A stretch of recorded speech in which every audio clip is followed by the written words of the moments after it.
Je vais vous présenter aujourd'hui le nouveau module de gestion des absences et du positionnement initial de formation.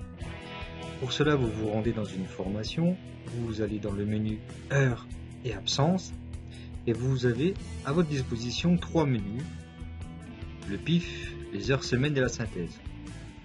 Donc, le PIF vous permet dans un premier temps d'affecter des heures que le stagiaire doit faire en centre, ainsi que les heures qu'il doit effectuer en structure, et ça vous calcule automatiquement le total.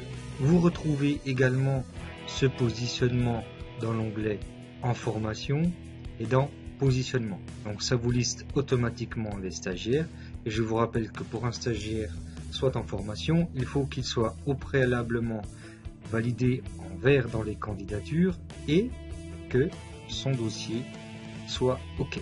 Même si vous n'avez pas vérifié toutes les pièces, ces deux conditions lui permettent donc de rentrer en formation. Concernant les PIF, vous avez maintenant la possibilité de faire une recherche par mots-clés dans vos listes de stagiaires.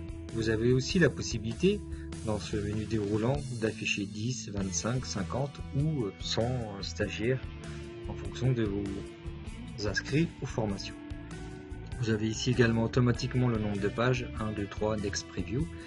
Et ce qui nous intéresse ici, c'est que vous avez la possibilité de modifier les différents nombres d'heures pour les UC 1, 2, 3 et 4.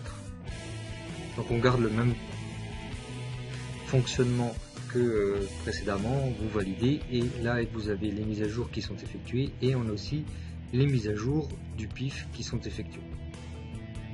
Vous avez la possibilité également d'ajouter des structures. Donc là, attention, le fait d'ajouter une structure ici vous permet donc d'affecter des heures pour le stagiaire 394, mais ça met également à jour les heures au PIF, les heures au centre et les heures en structure. Mais ce n'est pas tout, lorsque vous faites cet ajout ici de structure, automatiquement en formation, vous avez ici les structures en alternance et vous avez donc pour le stagiaire 394 la structure qui est créée. Donc dans des buts de simplification de remplissage de formulaire, si vous voulez, ici vous avez la possibilité de mettre le nom, enfin toutes les coordonnées de la structure, et ici on retrouve bien le nombre d'heures. Donc si vous modifiez le nombre d'heures ici, ça va le modifier dans le PIF.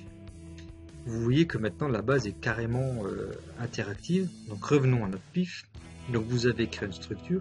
Bien entendu pour les formations avec dont les stagiaires, alors c'est structure mais ça pourrait s'appeler Danone, il n'y a pas de limitation dans le nom des structures. C'est ce qui est, donc ici on va lui mettre 40 heures. C'est ce qui a prêté aussi la confusion quand j'ai fait mes tests de structure 1, structure 2, donc vous l'appelez comme vous voulez. Vous pouvez bien entendu la modifier. Donc là, dans la modification, vous retrouvez l'ensemble des éléments, donc structure 21, 25, ou même DB, et derrière vous modifiez les heures, il n'y a pas de problème. Donc, et les mises à jour sont effectuées. Donc on a bien 100 heures à réaliser en structure et on a bien 7373 heures en centre, ce qui fait bien 7173 heures à valider pour ce stagiaire. Vous avez aussi la possibilité de modifier ici les heures en centre et les heures en structure. Ensuite vient les heures de la semaine. Donc on a fait deux boutons verts qui affectent à l'ensemble des stagiaires toutes les heures de la semaine. Ça vous évitera de rentrer si le stagiaire A doit faire 6 heures le premier jour, le deuxième jour, le troisième jour, le quatrième jour. Donc vous cliquez dessus, ça vous ouvre un panel et l'avantage c'est qu'on a fait un calendrier perpétuel. Ça veut dire que c'est le jour 1, le jour 2, le jour 3. Peu importe si on regarde un calendrier Windows, ici qui va s'ouvrir, pardon, vous voyez que le premier jour c'est un jeudi, mais nous on s'en fiche. Ce qui compte c'est que le 1er novembre soit le 1, le 2 novembre soit le 2. Donc théoriquement, ici, le 3 et 4, on ne devrait pas avoir d'heure puisque c'est un samedi-dimanche. Donc charge à vous de voir quel jour vous devez remplir les heures. Donc théoriquement ici, il devrait y avoir 0, ici 0. Et après, la semaine d'après, les stagiaires vont faire 8 heures le lundi, 8 heures le mardi, 5 heures le mercredi, 5 heures le jeudi, et puis on peut mettre encore une 5 heures le vendredi. On ajoute ça, et automatiquement, ça ajoute les heures à notre stagiaire. D'accord? Et donc là, si vous faites le bouton vert, et bien cette fois, ça ajoutera les heures à tous les stagiaires. Donc 5, 5, 5, 5, 5. C'est la différence entre les deux, c'est que vous pouvez faire des ajouts individuels, voyez, ou vous pouvez faire des ajouts collectifs.